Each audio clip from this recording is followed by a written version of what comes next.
Hello, 5th and 6th grade. This is your history video for Friday, February the 12th. And I know we didn't have snow day. That's okay, because that means we still have one to play with. So maybe we'll have another one coming up soon, so that'll be kind of enjoyable. You just never know what the Lord might have happen. I'm sure that there's a reason He didn't allow it to happen this time. But probably most of you got to enjoy the snow Saturday and Sunday. And so hopefully that was enjoyable enough for you. Your work text for today is going to be the last part of 154, really the last three sections there. And then also on page 157 and 158, which is a study guide.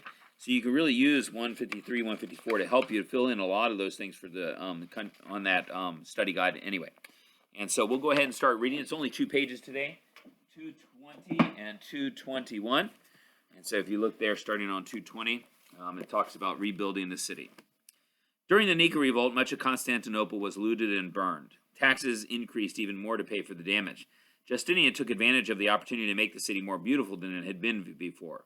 The emperor set his architects to work, planning and building new public baths, governmental buildings, churches, and aqueducts and cisterns for carrying and storing water. The most famous project was the rebuilding of a church called the Hagia Sophia, which means Holy Wisdom. The Hagia Sophia was the most important and most beautiful church in the empire.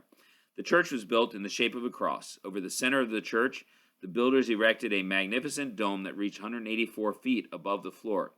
The inside of the Hagia Sophia was brilliantly decorated. An image of God the Father, surrounded by angels and archangels, looked down from the highest part of the dome.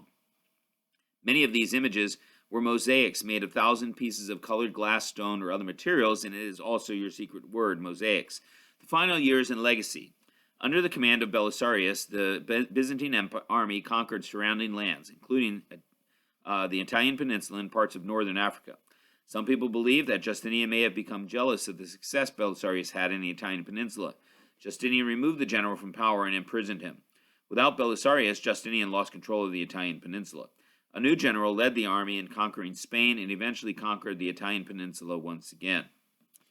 Then go over to the backside. It's you see there, Justinian believed that a well-governed empire needed a good system of law. He adopted the laws of the former Roman Empire. Roman laws had been made over a span of 500 years.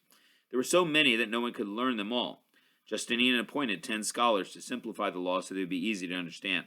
The committee finished their work in 4 years. The new and much shorter law code was called the Justinian Code. This code preserved the heritage of the Roman legal system. It also provided a foundation on which most modern European nations would build their political and legal systems.